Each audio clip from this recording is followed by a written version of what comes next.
Welcome to Daily Lenten Reflections for Monday during the Holy Week. Today we shall reflect on the theme Love and Service. The act of service is unique to human being given by God. It comes from within our hearts and out of our love and generosity.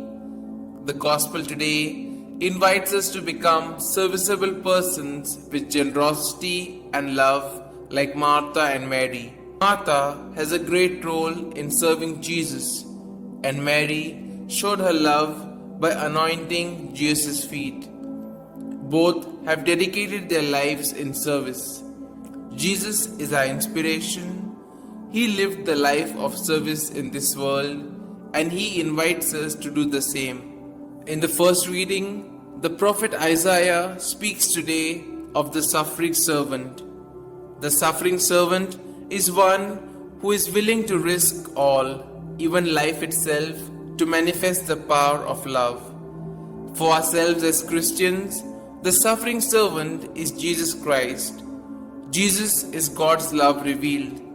Through His passion, suffering, and death, we see that love changes everything. The Gospel of John brings us back to Bethany and the home of Martha, Mary, and Lazarus.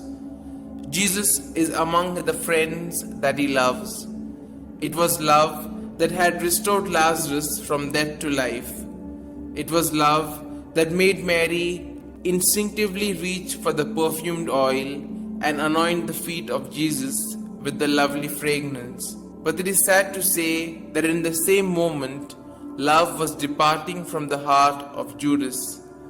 Darkness was now clouding his ability to accept and enjoy pure goodness and kindness of love. And during this Holy Week, let us pray for the grace to see the good in others. The great temptation is to be suspicious, to be judgmental, to be envious, and to question the motives of others. Let us pray rather to love and to learn from the example of Jesus.